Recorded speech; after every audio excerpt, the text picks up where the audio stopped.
သေးတဲ့နေတော်ဒီပမာတောင်ကျွန်းမြရီပါစီရီဥစားကလေးရာတို့ရတနာရွှေမုံမီမူရွာရတနာရွှေမုံမီမူရွာ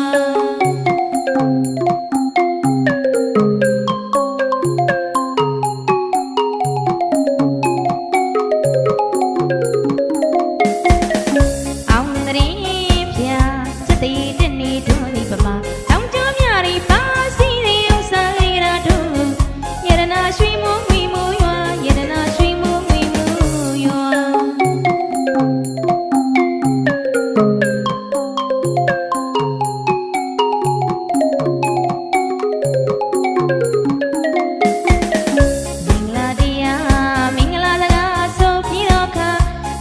ရှိတဲ့အချိန်ခါမင်္ဂလာများဆက်ရောက်လို့လားမင်္ဂလာခါကြပြီထင်ရဲ့မင်္ဂလာသချင်းဒီသွင်းလူတီညာ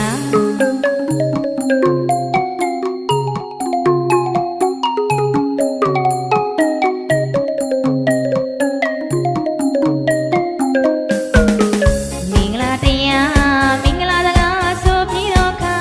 မင်္ဂလာရှိတဲ့အချိန်ခါမင်္ဂလာများဆက်ရောက်လို့လားမင်္ဂလာခါကြပြီထင်ရဲ့မင်္ဂလာသချင်းဒီသွင်းလူတီညာ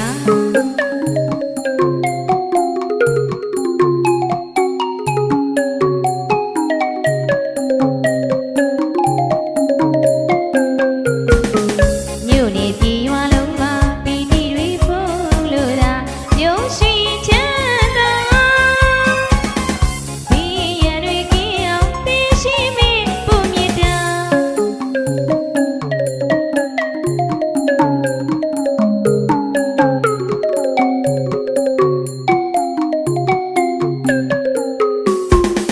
မြို့နေပြည်ရွာလုံးမှာပီတိတွေဖုံးလို့သာမျိုးရှိချမ်းသာဒီရတွေကင်းအောင်သိရှိမိပုံမြတ်တာ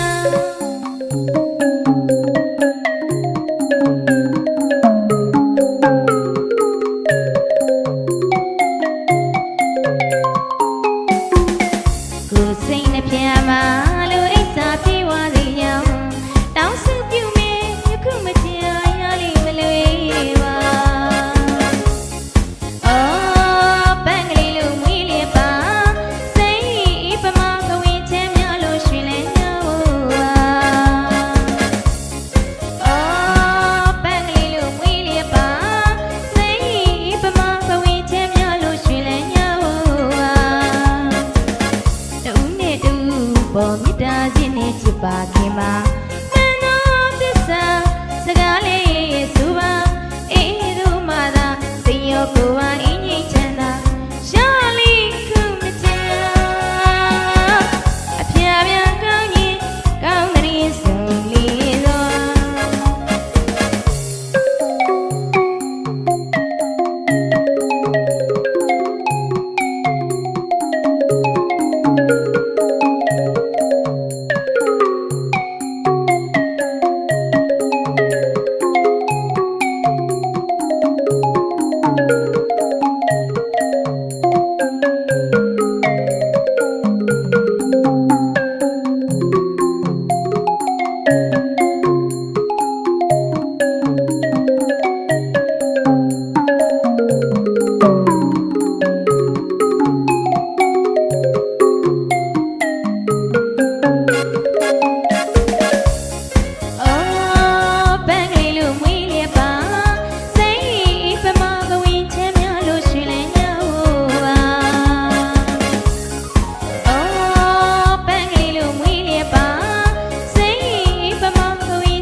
ပါခင်မှာမန်တော်သစ္စာစကားလေးဆိုပါအေးတို့မှသာစိတ်ရောကိုယ်ပါအင်းငိမ့်ချမ်းသာရှာလီခုမချမ်းအဖျားပြကောင်းရင်ကောင်းတဲ့ရင်စုံရင်သော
ချိန်အလူဝဲ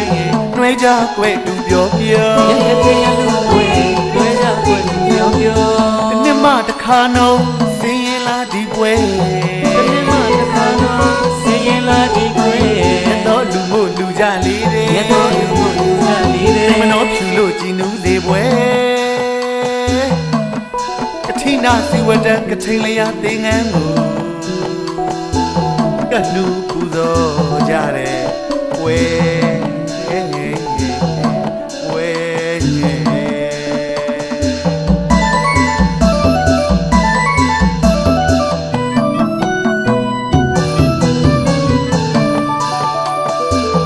ကချိန်အလူဝဲ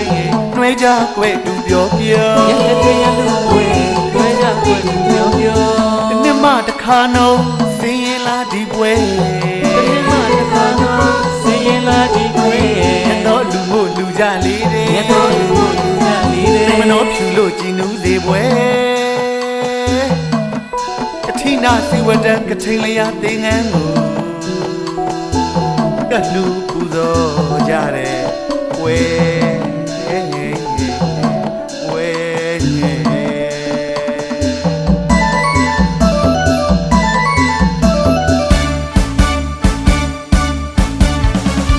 ကျော်ရွှင်နေရဒီကထိန်ပွဲနှွဲကြစို့မိတ်ပေါင်းတွေရေ ဝဲသာစုမိပေါင်းနေရေ တစ်နှစ်မှတစ်ခါတော့တစ်လမှတစ်ရက်ထဲနှွဲပြော မလေးချင်းဝဲပြော တစ်ချောင်းမှတစ်ချိန်သာစင်နှွဲကြလို့ပြောမဆုံးပါကွယ် ကြလို့ပြောမဆုံးပါကွယ် ဘုရားမှာတော့စိတ်ကျောင်းမှာတော့သိအလူဒါနမတော်အလူဒါနမတော်မြတ်တော်ကတိ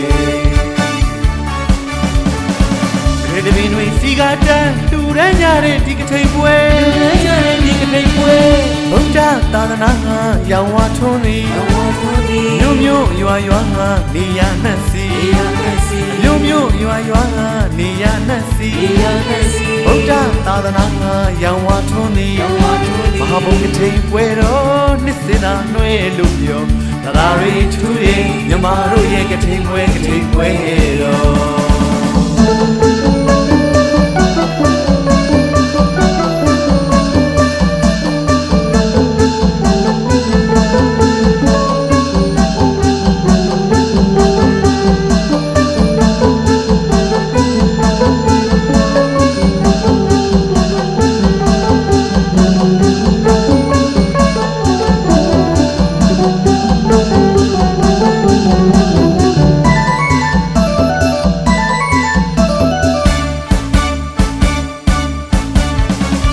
ကျော်ရွှင်နေရဒီကထိန်ပွဲနှွဲကြစို့မိတ်ပေါင်းတွေရေ ဝဲသာစုမိပေါင်းနေရေ တစ်နှစ်မှတစ်ခါတော့တစ်လမှတစ်ရက်ထဲနှွဲပြော မလေးချင်းဝဲပြော တစ်ချောင်းမှတစ်ချိန်သာစင်နှွဲကြလို့ပြောမဆုံးပါကွယ် ကြလို့ပြောမဆုံးပါကွယ် ဘုရားမှာတော့စိတ်ကျောင်းမှာတော့သိအလူဒါနမတော်အလူဒါနမတော်မြတ်တော်ကတိရေဒီဘီနွေစီကတန်တူရမ်းကြတဲ့ဒီကထိန်ပွဲ ဝဲကြတဲ့ဒီကနေ့ပွဲ ဘုရားသာသနာဟာရောင်ဝါထွန်းနေ အဝါသူဒီ မြို့မြို့ရွာရွာဟာနေရနှက်စီ ဒီရကစီ မြို့မြို့ရွာရွာဟာနေရနှက်စီ ဒီရကစီ ဘုရားသာသနာဟာရောင်ဝါထွန်းနေ အဝါသူဒီ မဟာဘုံကထိန်ပွဲတော်နှစ်စင်သာနှွဲလို့ပြောသာရီထူးရင်မြမတို့ရဲ့ကထိန်ပွဲတော် ဝ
ကတဲ့လူပွဲနွယ်လို့ပြော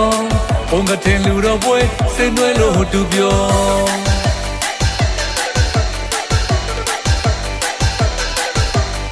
ဘုံကတဲ့လူပွဲနွယ်လို့ပြောဘုံကတဲ့လူတော်ပွဲစိတ်နွယ်လို့တူပြောနှစ်စင်တော့ဘုံကတဲ့ပွဲတော်နွယ်လို့တူပြော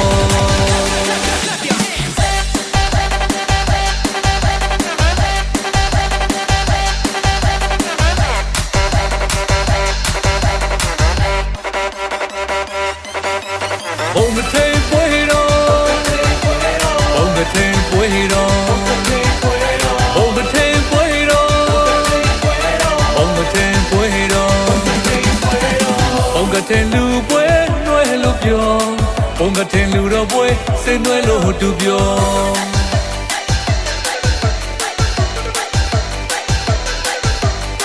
ဘုံကတဲ့လူပွဲနွယ်လို့ပြော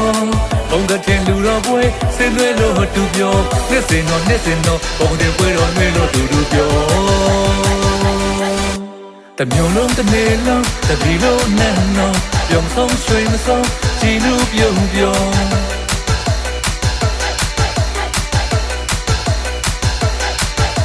တမျိုးလုံးတစ်နေ့လုံးတပီလုံးနဲ့နော်ပြုံဆုံးရွှေမဆုံးကြည်လူပြုံပြုံ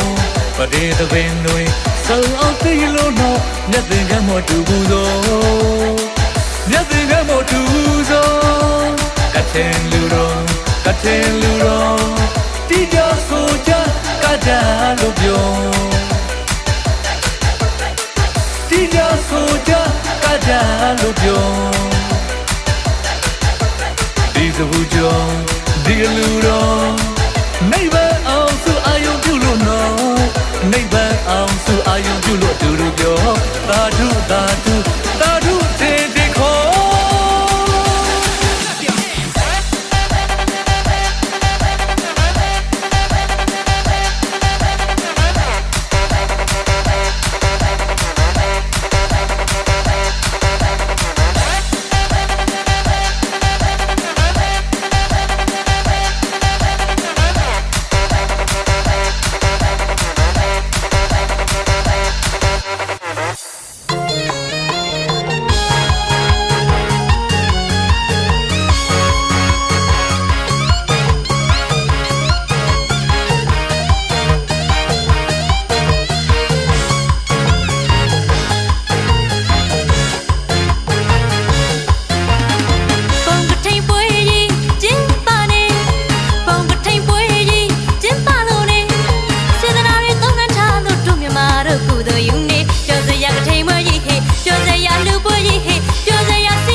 မြန်မရွေးအခန့်လို့ကျွေးမွေးနေစေတနာတွေ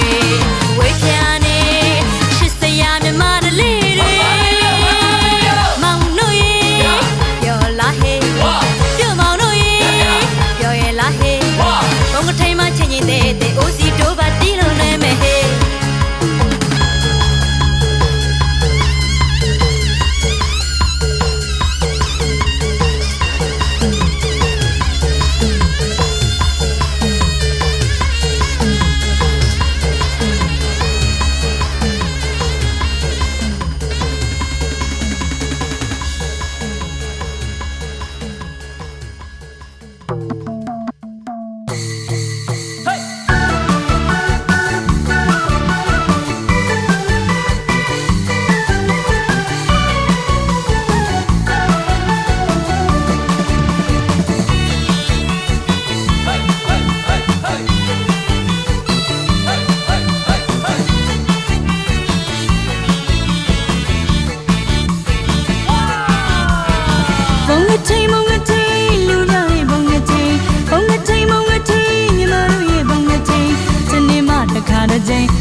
မြတ်ဗုဒ္ဓသာသနာတော်ဒုရှိဖို့ရာညီညွတ်ကာလနာနာလူရောကတိခရမစေချမ်းမသေးသင်္ကန်းမကတိခရမစေချမ်းမသေးသင်္ကန်းမတော်တို့ရဲ့ဘုံကတိ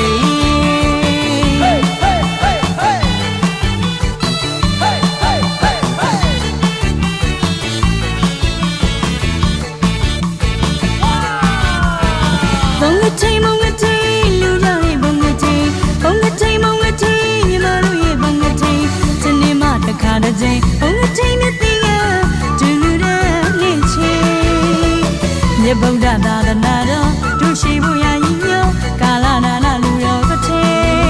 ခရမစေချမ်းမသေးသင်္ကန်းမကတိခရမစေချမ်းမသေးသင်္ကန်းမတော်တို့ရဲ့ဘုံကတိ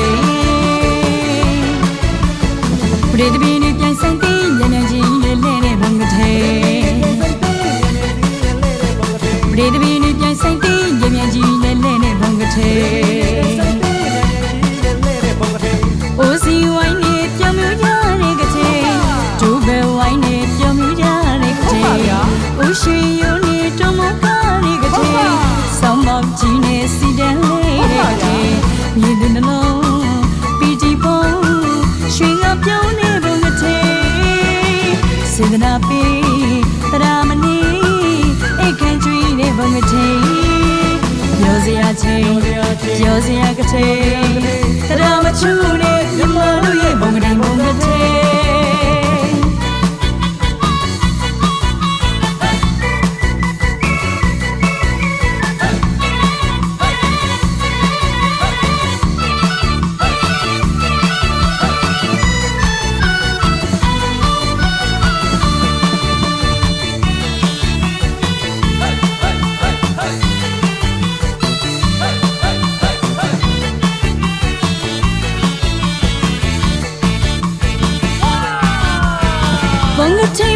ိလူကြောင့်ရဲ့ဘုံကတိ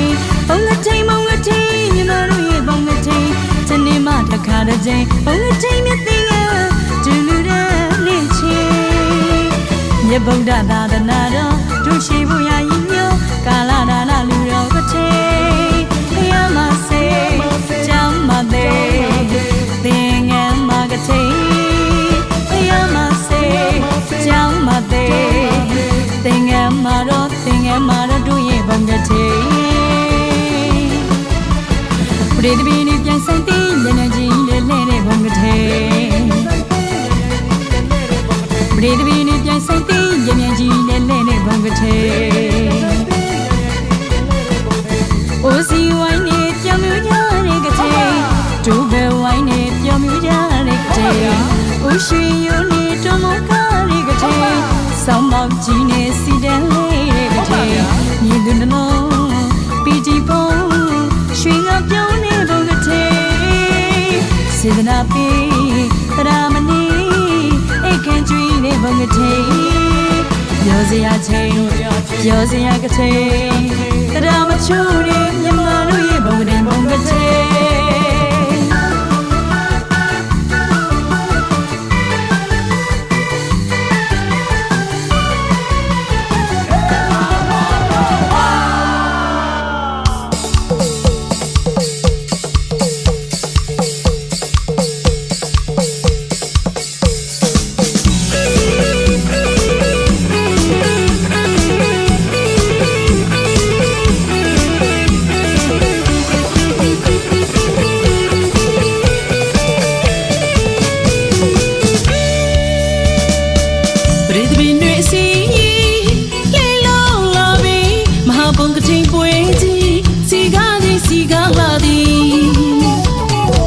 ပရိသပင်တွေစီလေလုံးလာပြီမဟာဘုံကထိန်ပွဲကြီးစီကားသည်စီကားလာသည်ဒုဆိုင်ကလက်တန်ရင်ကြီးတငယ်တော့အကားကတွက်သည်မြူသည်ဥရှိယောကတော့ထီကလေးကိုပညာချီတောင်ရှိပစိုးကြီးမလို့ဒေါ်မိုးနဲ့ပြိုင်ကနေပါသည်ပရိသပင်တွေစီဘုံကတိန်ပွဲကြီးစီကားသည်စီကားလာသည်ပရိသပင်တွေစီ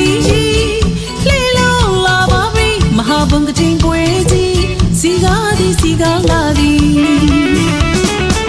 ဒုဆိုင်ကလက်တန်ကြီးကြီးတငယ်တော့ကားကတွက်သည်မြူသည်ဥရှိယောကတော့ဒီကလေးကိုပညာချီတောင်ရှိပစိုးကြီးမလို့ဒေါ်မိုးနဲ့ပြိုင်ကနေပါဘုံကထိန်ပွဲကြီးလေလုံးလာပါပြီသာသနာကုသိုလ်အရေးမှုပြောသည်ဘုံကထိန်ပွဲကြီးအော်လေလုံးလာပါပြီသာသနာကုသိုလ်အရေးမှုပြောသည်အရွယ်ဆုံးလူဆုံးနှွေးပြောကြသည်အကုန်လုံးရွှင်ပြုံးပီတိတွေဝဝေးစီတရားစုကပဲသာတို့ခေါ်ကြသည်တန်ဃာတော်တွေအတွက်ရင်မငါလူရန်သည်နေပါအကျိုးကြီးဘုံကထိန်လေလုံးလာပါပြီ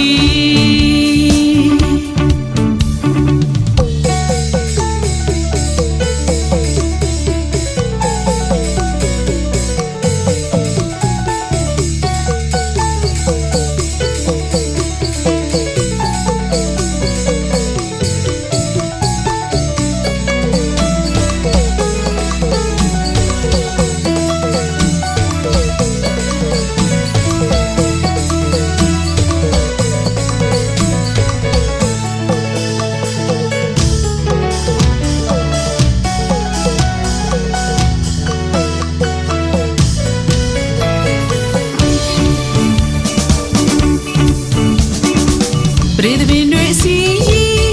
လေလုံးလာပြီမဟာဘုံကထိန်ပွဲကြီးစီကားသည်စီကားလာသည်ပရိသပင်တွေစီအော်လေလုံးလာပါပြီမဟာဘုံကထိန်ပွဲကြီးစီကားသည်စီကားလာသည်ဒုဆိုင်ကလက်တန်ကြီးကြီးတငယ်တော့ကားကတွက်သည်မြူသည်ဥရှိယောကတော့ဒီကလေးကိုပညာချီတောင်ရှိပစိုးကြီးမလို့ဒေါ်မိုးနဲ့ပြိုင်ကနေပါသည်ဘုံကထိန်ပွဲကြီးလေလုံးလာပါပြီသာသနာကုသိုလ်အရေးမှုပြောသည်ဘုံကထိန်ပွဲကြီးအော်လေလုံးလာပါပြီသာသနာကုသိုလ်အရေးမှုပြောသည်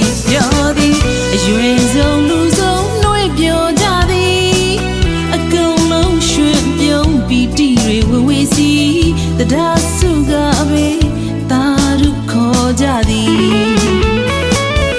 တန်ဃာတော်တွေအတွက်ရင်မငါလူရန်သည်နေပါအကျိုးကြီးဘုံကထိန်လေလုံးလာပါပြီဘုံကထိန်ပွဲကြီးလေလုံးလာပါပြီသာသနာကုသိုလ်အရေးမှုပြောသည်မောကထိန်ပွဲကြီးအော်လေလုံးလာပါပြီသာသနာကုသိုလ်အရေးမှုပြောသည်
ထိန်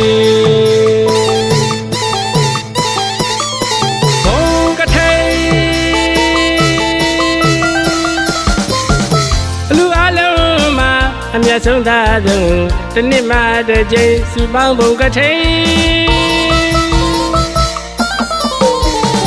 စီစီလုံးလုံးအုံအုံကြွကြွသဒ္ဓါထက်တဲ့တို့ဘုံကထိန်ပြည့်ရွှေနိဗ္ဗာန်မှန်မျောလို့အကျဉ်းကြီး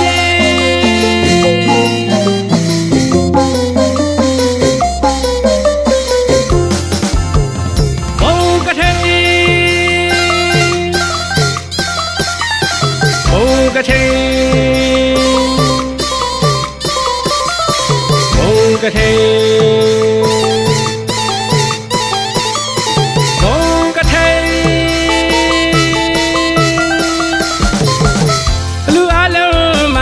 အမြတ်ဆုံးသားဆုံးတစ်နှစ်မှတစ်ကြိမ်စုပေါင်းဘုံကထိန်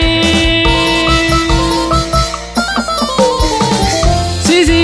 လုံးလုံးအုံအုံကြွကြွသဒ္ဓါထက်တဲ့တို့ဘုံကထိန်ပြည့်ရွှေနိဗ္ဗာန်မှန်မျောလို့အကျဉ်း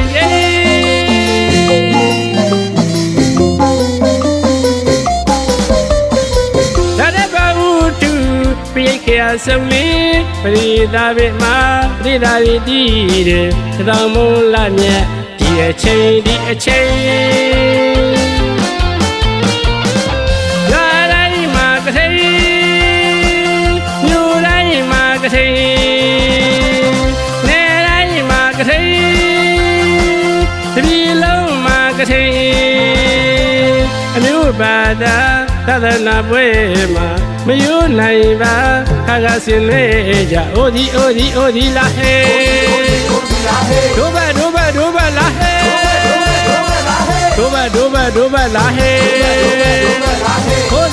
အိုဒီလာဟေ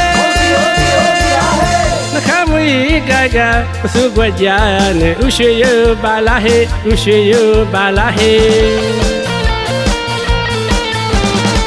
ပိကကစွာကြည်အကဝဒနာအိုတော်မူရောပါလာဟိကြည်တော်မူရောပါလာဟိနှစ်တွေအလီလီဘယ်လိုပဲဟောင်းပြီမဲ့ကစ်တွေအလီလီဘယ်လိုပဲပြောင်းပြီမဲ့ဘုံကထိန်ပွဲနဲ့ရွှေရတော်မူတွေတိုက်ဖက်ညီတဲ့ဘုံကထိန်နှွဲကြပါတဲ့ဘုံကထိန်ပါလေမြင့်မြတ်သူတို့ဘုံကထိန်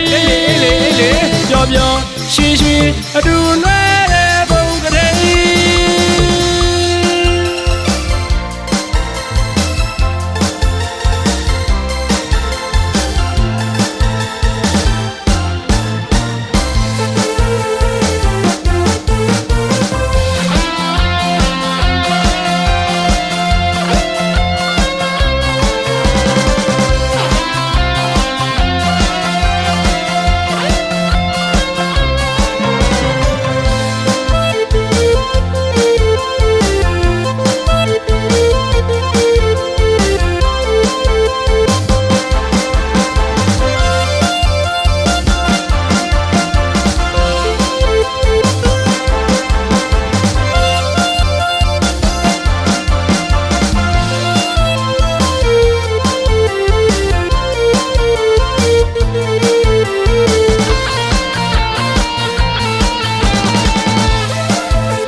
ကထိန်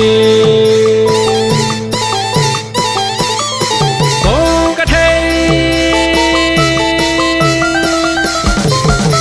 လူအလုံးမှာအမြတ်ဆုံးသားဆုံးတစ်နှစ်မှတစ်ကြိမ်စုပေါင်းဘုံကထိန်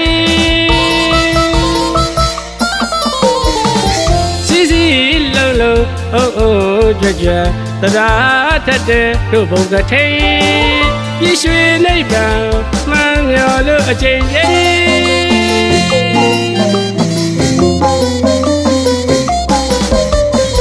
ဒါတဲ့ဘာဝတူ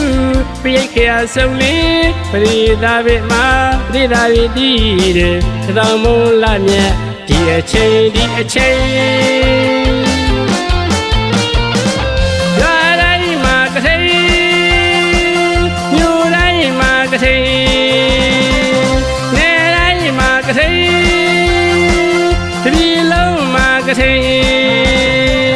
အမျိုးဘာသာ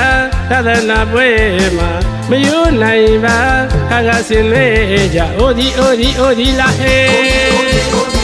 ဒိုဘလာဟေဒိုဘလာဟေအိုဒီလာဟေနှခမ်းမွေးကကပစုကွက်ကြနဲ့ဥရွှေရပါလာဟေ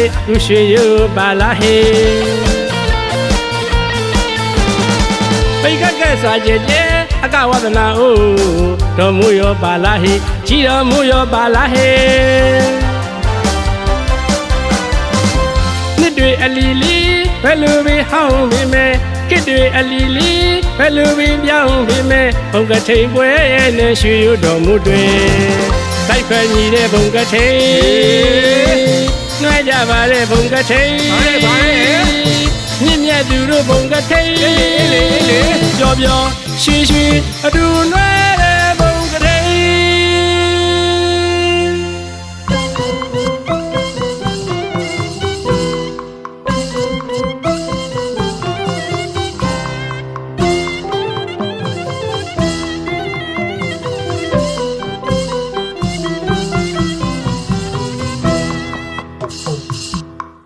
ဖယားမစိတ်ကြောင်မသိစွမ်းမပိတင်ငါပါညကထိန်ဘောရမူရွာရဲ့စုပေါင်းမဟာဘုံကထိန်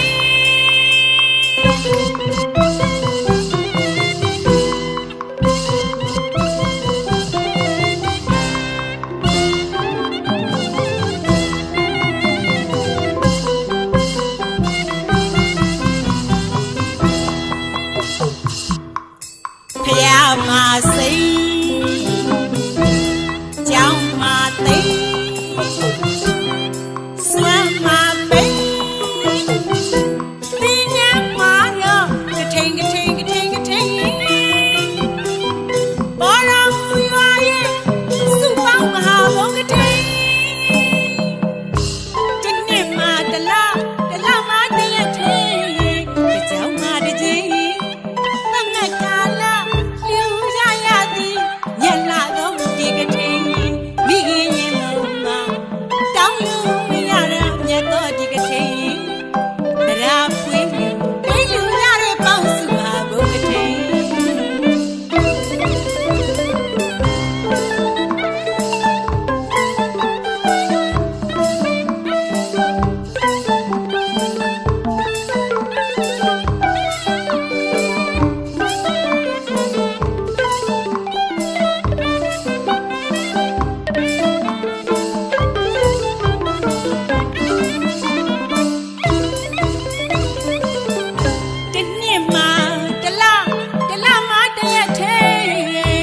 ကြောင်မာတကြီးသတ်မှတ်ကာလလူကြရသည်မျက်လာတော့ဒီကထိန်မိခင်ရင်တော်မှာတောင်းလို့မရတာမြတ်တော်ဒီကထိန်တရားပွေးပေးလူကြတဲ့ပေါင်းစုဟာဘုံကထိန်ဖယားအစူအရိယာသူတော်ကောင်းအပေါင်းတို့ခိုင်မြေရီတာကောင်းလာရီယာလောက်ကမြတ်ဟာချီးမွမ်းနေကြတာအာနိဒီငါကရဟန်းတော်မှာခိုင်မြေဒီပမာအများနေမတူတမှုထူးကြကမ္မတရိကခလူတို့ရပြီရာစိတ်အကြံပေါ်ဒိဋ္ဌာနောနိဗ္ဗာန်ကိုညောဘောရ ဖ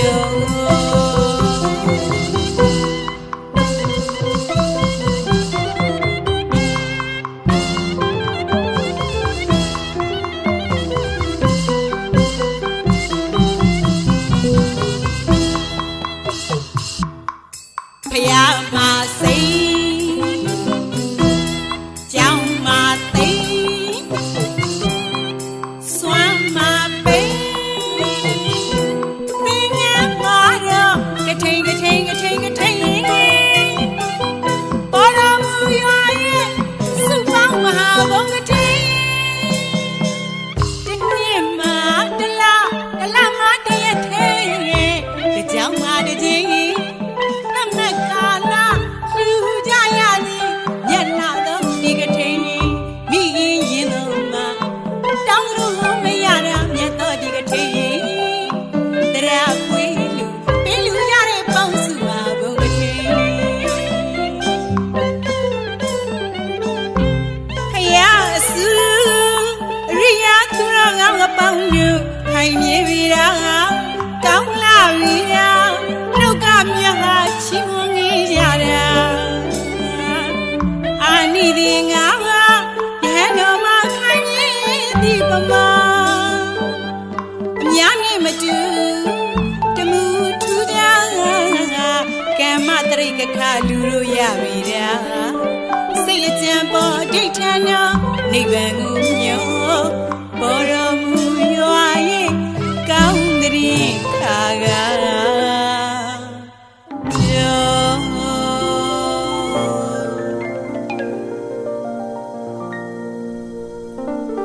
လူတကလူအားလုံးတွေအမုန်းမြတ်ဆုံးငါတရားလူပဲဓမ္မပူဇာတပင်ခင်းစင်နွယ်ပြီးမို့တရားရောနာကြွကလာစီ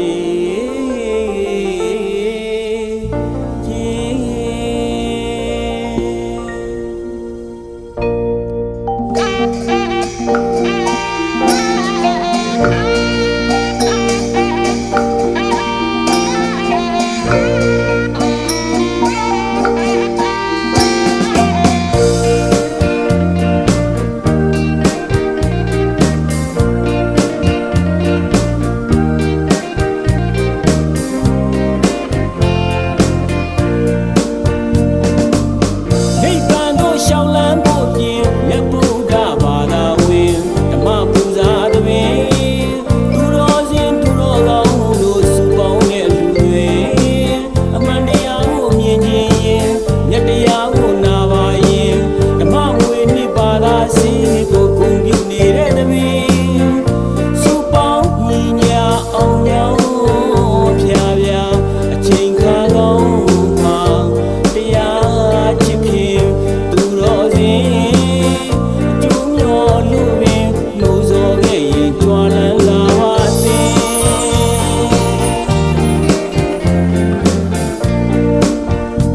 ဆိုပူဇော်၍အခမ်းအနားကိုဖွင့်လှစ်မှာဖြစ်ပါတယ်အခမ်းအနားစီစဉ်နံပါတ်1ဩဃာတကတော်ကျိုးဖြင့်ညာပြပြလက်စုံမှုရှိခိုးကတော်၍ဆရာတော်ထံမှ၅ပါးသီလခံယူစောင့်တည်မှာဖြစ်ပါတယ်ခင်ဗျာအခမ်းအနားစီစဉ်နံပါတ်3ဒီနေ့ကထိန်ပွဲမှာကျင်းပပြုလုပ်တဲ့ထူထမ်းပွဲရာဆုစုနဲ့ကထိန်သင်္ကန်းများပရိသတ်များလူပွဲဝတ္ထုပစ္စည်းများကိုဖြင့်စက္ကအလူတန်းမဲ့အစီအစဉ်ဖြစ်ပါတယ်ခင်ဗျာအခမ်းအနားစီစဉ်နံပါတ်4ဆရာတော်အရှင်သူမြတ်ထံမှ၄ပန်းရောက်ကြောင်းတရားကောင်းများကိုတရားနာပရိသတ်အပေါင်းတော်ကောင်းတို့မှနာယူမှတ်သားရန်ဖြစ်ပါတယ်ခင်ဗျာအခမ်းအနားစီစဉ်နံပါတ်6အလုံးတော်ကုသိုလ်ရှင်များကနေပြီးတော့လူဒန်းမိထားတဲ့ဗုဒ္ဓရုပ်ဘတော်မြတ်များမဲဖောက်ပေးရတဲ့အလူတကာကိုတိဟအလူတကာမခခန်ရီတို့ကနေပြီးတော့အင်ကြီးထဲလေးစေစူပေါင်းပြီးတော့မဲဖောက်ပေးရစီစဉ်ဖြစ်ပါတယ်ခင်ဗျာ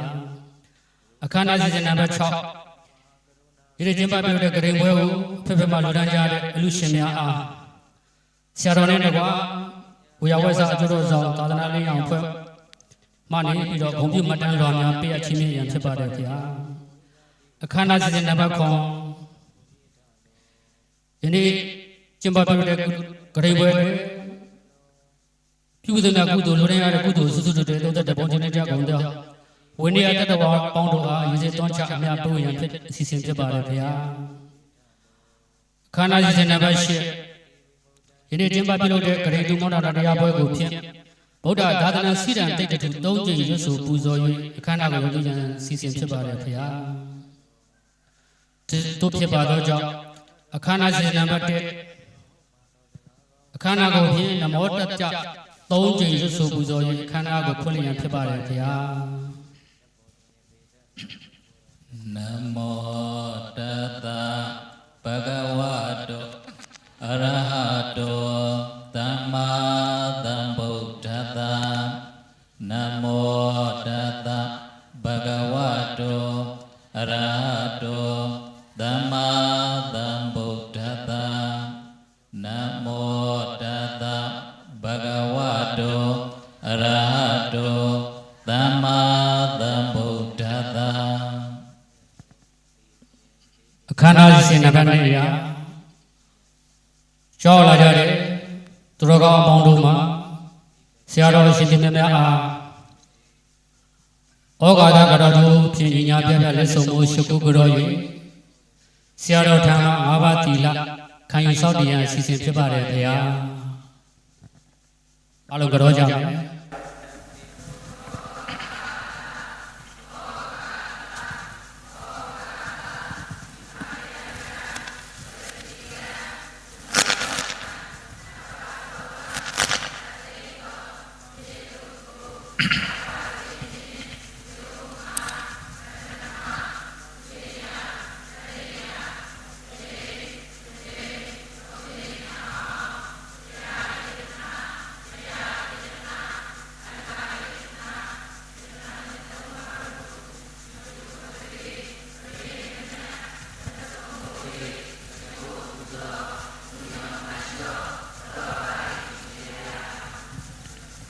ဣတံဘောတရဏံခိမံဣတံတရဏမုဒ္ဓမံဣတံတရဏမာကမတပ္ပဒုက္ခပမောစတိယောအကျံဥပါဒကဥပါတိကမပေါင်းသူတော်ကောင်းသည်ဗုဒ္ဓင်္စအရဟံစဘဂဝါသုံးဘဝချုံမြတ်ဘုံရှိကြီးမှမြတ်စွာဘုရားကို၎င်းဓမ္မင်္စဒွက္ခတတ္တသပစ္စတံဝရိတဘောအဆုံးဘဝချုံမြတ်ဘုံရှိကြီးလက်တရားတော်မြတ်ကို၎င်းသံဃင်္စသပ္ပိပန္နတ္တသပုညခေတ္တအဆုံးဘဝချုံမြတ်ဘုံရှိမြင့်ပြမြတ်တန်ခါကို၎င်းတရဏံတရဏံဣတိကိုယ်ွယ်စိကခြင်းသို့ကတ်တော်ရောက်၏ဣတံကိုတရဏံဤသို့ယရဏမြတ်သုံးပါးတို့ကိုယ်ွယ်စိကခြင်းသည်ခေမံဘေဘယံမကဤချမ်းလာသောကိုယ်ွယ်စိကခြင်းဤပါပေ၏ဣတံကိုတရဏံဤသို့ယရဏမြတ်သုံးပါးတို့ကိုယ်ွယ်စိကခြင်းသည်ဩဓမ္မအလောဓမ္မမောမြတ်သောကိုယ်ွယ်စိကခြင်းဤပါပေ၏ဣတံဘောတရဏံဤသို့ယရဏမြတ်သုံးပါးတို့အားကိုးကွယ်စိကခြင်းကိုအာဂမဆွဲမိတမှုအကြောင်းပြု၍ တဗ္ဗဒုက္ခလုံးစုံသောဆင်းရဲဒုက္ခအပေါင်းမှာဗမုဇ္ဇတိကင်းစင်လွတ်မြောက်နိုင်သည်ဟူသောဒေသနာပတ်လာရှိသည်နှင့်အညီဖယားအမျက်ဆုံးသောယရဏတရားအမျက်ဆုံးသောယရဏသံဃာအမျက်ဆုံးသောယရဏဟုဆိုသောယရဏမြတ်သုံးပါးတို့နှင့်အမိယပဘုရားဆရာသမားတို့အားယုတိမြတ်နုလက်ဆုံးမိုး၍ရှိကိုပူဇော်ဖူးမြော်မှန်လျှော့ကြောကြရသောပူဇော်ဝန္ဒပနာမကောင်းမှုကုသိုလ်ကံစေတနာယနေ့ယခုဝါလာကင်းလို့တရင်တို့အခါသမယ၌သံဃာတော်ရှင်သူမြတ်တို့ရဲ့တန်ခါကုံကိုအာယုံပြု၍ကထိန်လျာမြတ်သင်္ကန်းတို့ကိုစက္ကန့်လူတန်းကြောင်းဖြစ်သောကတိနာဒါနာကောင်းမှုကုသိုလ်ကံစေတနာသောတိကြောင့်ဖြစ်သောသီလကောင်းမှုကုသိုလ်ကံစေတနာပွားများကြောင့်ဖြစ်သောဘာဝနာကောင်းမှုကုသိုလ်ကံစေတနာပြပြတို့ကြောင့်မိမိတို့သည်အလိုရှိအပ်နှစ်သက်အမြတ်တို့အတရားအပန်းစင်အပ်သောလောကီကောင်းကျိုးချမ်းသာမင်္ဂလာလောကုတ္တရာကောင်းကျိုးချမ်းသာမင်္ဂလာပေါင်းတို့သည်တနေ့တကြဒီလာကဲ့သို့တိုးတက်စီပင်ပြန်ပွားပြည့်လျင်အဆုံးဘဝနောင်ကာလ၌အိုနာတိဒုက္ခဘေးတို့ကင်းဝေးရမှန်မဟာအသင်္ကရတမြတ်လစောသောနိဗ္ဗာန်ရွှေပြည်မြတ်သို့ဝဘဝတို့တို့နေလင်းမြန်စွာမျက်မှောက်ပြုလွင်နိုင်ကြသည်သူတော်ကောင်းများဖြစ်နိုင်ကြပါစေအဟံပတိတိတရဏိနာသဟပင်စသီလံဓမ္မယာသာမိအနုဂဟံကတဝါသီလံတေထမေပန္တိဒုတိယံပိတတိယံပိအဟံပတိတိတရဏိနာသဟ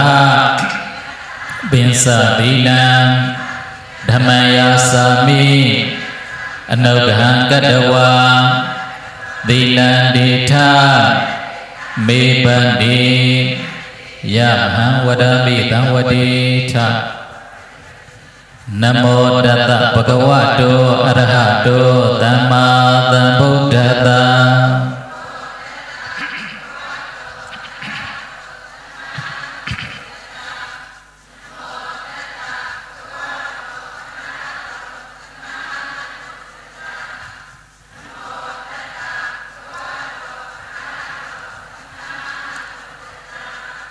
ဗုဒ္ဓံတရဏံဂစ္ဆာမိဓမ္မံတရဏံဂစ္ဆာမိ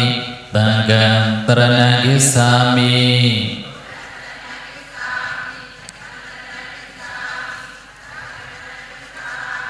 ဒုတိယံပိဗုဒ္ဓံတရဏံဂစ္ဆာမိဒုတိယံပိဓမ္မံတရဏံဂစ္ဆာမိဒုတိယံပိသံဃံတရဏံဂစ္ဆာမိ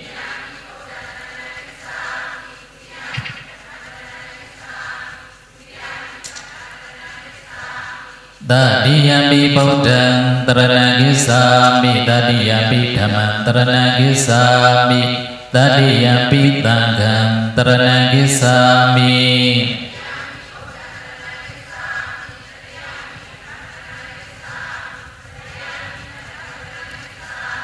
တရဏဂမနံပရိပုံဏံဘာနာတိဘာဒဝိရမဏိသိက္ခာပဒံသမာဓိယာမိအာဒိနာဒနာဝိရမဏိသိက္ခာပဒံသမာဓိယာမိကာမေတုမိစ္ဆာစာရဝိရမဏိသိက္ခာပဒံသမာဓိယာမိမုဒ္ဒဝါဒဝိရမဏိသိက္ခာပဒံသမာဓိယာမိသုရမေရယမစ္ဆပမဒဒါနဝိရမဏိသိက္ခာပဒံသမာဓိယာမိ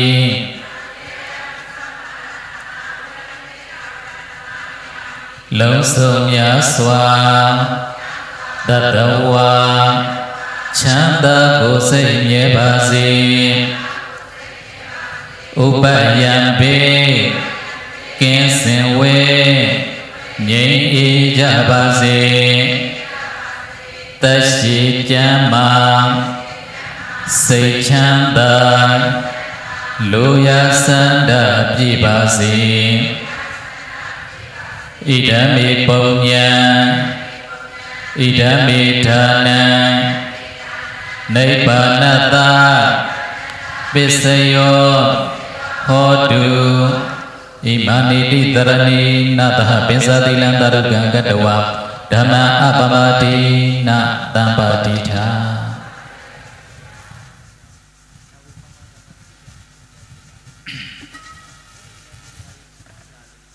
အခမ်းအနားစီစဉ်ရအလုံးသောပရိသတ်များအပေါင်းမှာကထိန်သင်္ကန်းများစက္ကန့်လူတန်းရန်နဲ့လှုပ်ယုံကြည်တည်မှလူတန်းကြတဲ့ပရိသတ်များစက္ကန့်လူတန်းရန်အစီအစဉ်ဖြစ်ပါတယ်ဗျာတို့ပြပါတော့ကြောင့်ဆရာတော်ရှင်ကြီးမြတ်မှာသင်္ကန်းကကရာပိဒနာချင်းမြတ်တော်မူပါရင်ဘုရားတပည့်တော်လူကြီးစွာဖြင့်ရှောက်တာအပ်ပါတယ်ဗျာကထိန်သင်္ကန်းလေးကန်ကြကထိန်သင်္ကန်းလေးလက်ထဲမှာကန်ထားတာနော်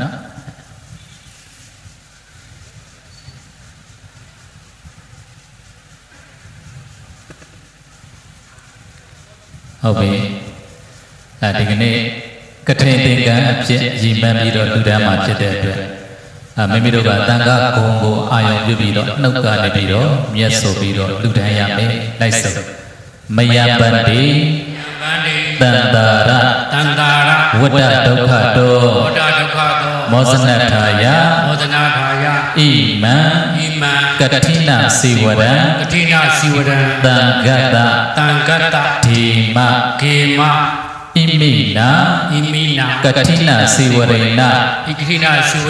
ကတိနံအထရထအရှင်ဖယားတပည့်တော်တို့သည်အလုံးစုံသောတန်တရားဝတ်ဆင်းရအပေါင်းမှလွတ်မြောက်ပါရစေခြင်းအကျိုးငါဤကထိန်လျာမြတ်သင်္ကန်းတို့ကိုစက္ကလူရန်ကြပါကုန်၏တန်ခါတော်အရှင်သူမြတ်တို့သည်ဤကထိန်လျာမြတ်သင်္ကန်းဖြင့်ကထိန်ကိုခင်းတော်မူကြပါအရှင်ဘုရားနိဗ္ဗာနတပစ္စယောဟောတုဤကထိန်လျာသင်္ကန်းကိုလူတန်းရသောကောင်းမှုကုသိုလ်သည်နိဗ္ဗာန်ဤအာကြည်သောအထောက်အပံ့ဖြစ်ရပါစေသာ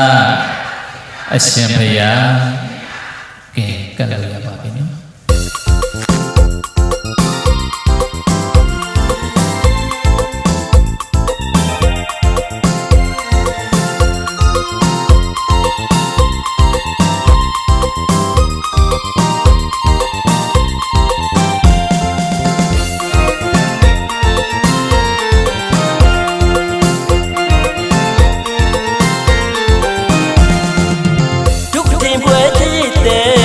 ကြောင်းရဲ့ပုံမထဲလို့ပီတိစေရနာလုံးမဲ့ကောင်းတဲ့သဘောထားစေရနာသိကိုဖြူစေဘုံပြတ်တဲ့သူရဲ့ဘုံအလုံးရှင်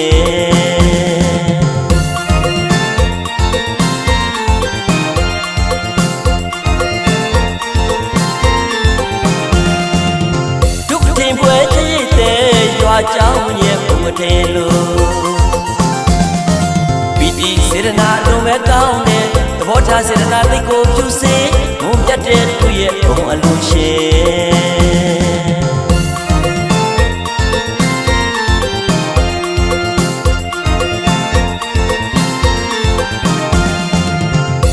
တဲ့ပါတခါမှတလားတာပဲလူရရလို့သိကိုပြောနေတရတရားလုံးကောင်းညပဲဆရာတော်ဘုရားရဲ့မွေးရပြီတကားတွေညီညွတ်လို့လေဆုံးမပါပဲရရှင်လူတွေဆရာတော်ဘုရားရဲ့ထားရှိမြတ်တာတွေ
ခဲလို့ပီတိစေရနာလုံးမဲ့ကောင်းတဲ့သဘောထားစေရနာသိကိုဖြူစေမုံပြတ်တဲ့သူရဲ့ဘုံအလုံးရှင်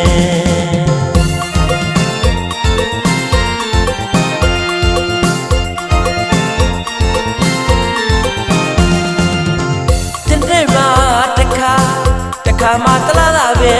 လူရရလို့သိကိုပြောနေတရားတရားလုံးကောင်းကြပဲဆရာတော်ဘုရားရဲ့မွေးရမြေတပြေတကားတွေညီညွတ်လို့လေဆုံးမပါပဲရရှင်လူတွေဆရာတော်ဘုရားရဲ့ထားရှိမြတ်တာတွေ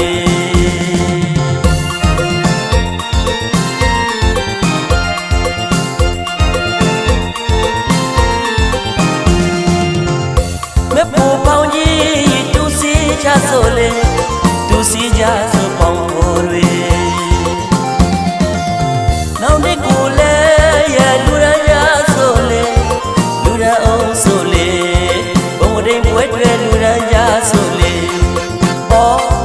ဘုံရိမ်ပွဲကြီးလူရအောင်ဆိုလေ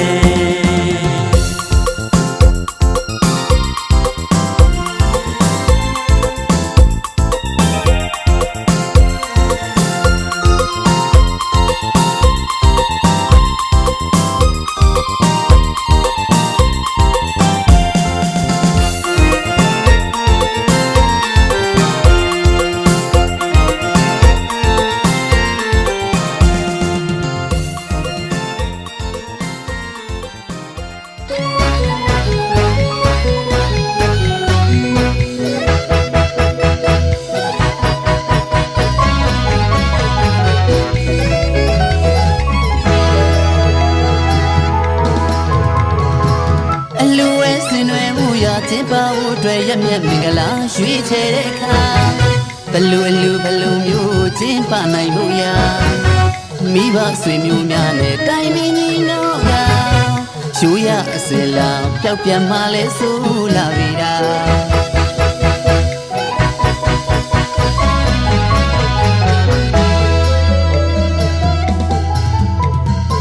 အလူကြီးပေးစီတဲ့ကြတဲ့မိတ်ပေါင်းစီတကား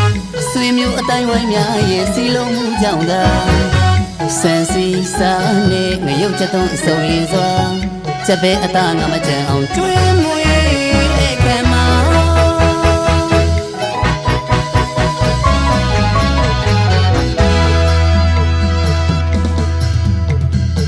အချိုးဝဲနဲ့တတိအစုံပါတမှုအောင်မတူထူးကြလူတန်းကြမှာ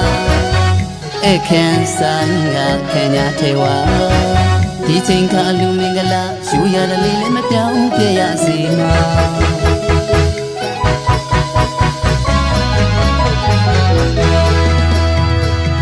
သဘုဒ္ဓခွေစင်ငါနှွေးရွှေမရရမှာမြတ်ဗုဒ္ဓ